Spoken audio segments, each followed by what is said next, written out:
네, 이렇게 이번 지방선거에서는 서울 등 일부 선거구에서 중대선거구제를 확대하는 방안이 한시적으로 그리고 시범적으로 실시됩니다.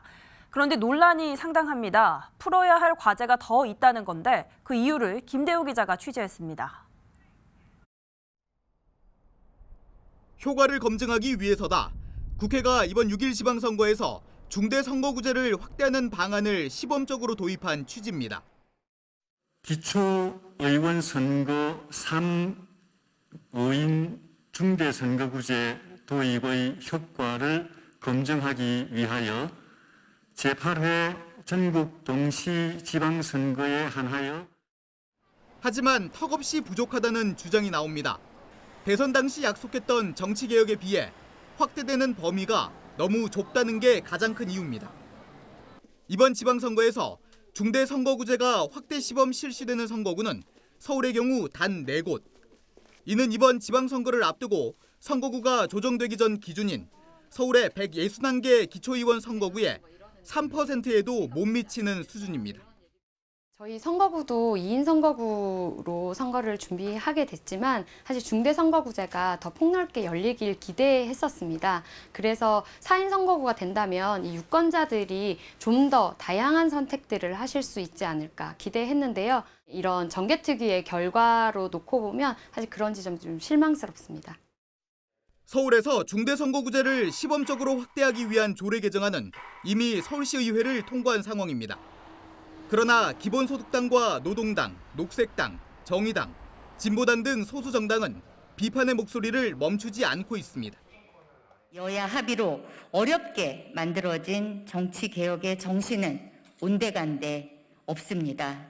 기초선거구 획정위는 여전히 2인 선거구 위주의 획정안을 제출하고 있습니다. 중대선거구제 확대를 둘러싼 논란은 또 있습니다. 바로 복수공천입니다. 중대선거구제를 적용하는 선거구를 늘린다고 해도 복수공천이라는 게 있는 한 소수 정당의 진입 장벽은 그대로 높을 거란 논리입니다.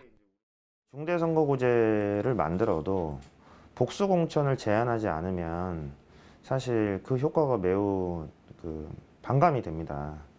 그러니까 5인 선거구가 만들어져도 민주당이 3명을 공천하고 국민의힘이 3명을 공천하고 이런 걸 막지를 못하면 사실 소수 정당의 후보를 출마시켜도 의회 진입을 못할 수도 있거든요. 때문에 중대선거구제를 확대하는 방안이 어렵게 마련됐지만 국민을 우롱하고 있다는 거센 비판까지 제기되고 있습니다.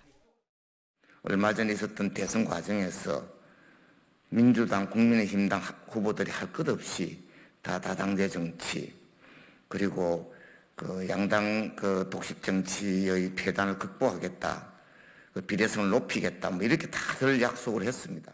국민을 우롱하는, 주권자를 우롱하는 아마 이런 양상들이 너무나 심각한 상황.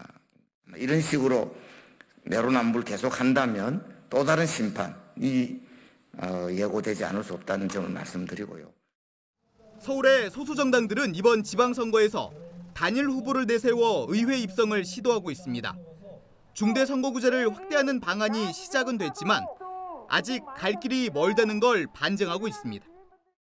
법 개정과 상관없이 얼마든지 서울시 의원들이 입장만 정하면 저는 현재 지금 2인 선거구로 나눠져 있는 선거구들만이라도 4인 선거구로 통합을 해서 지금 당장이라도 선거구제를 중대선거구제로 만들 수 있다고 생각하기 때문에 이렇게 서울의 4곳만 이렇게 시범 실시 지역으로 지정해서 하는 것을 마치 큰 개혁인 것처럼 이야기하는 게 매우 미흡한 부분이다.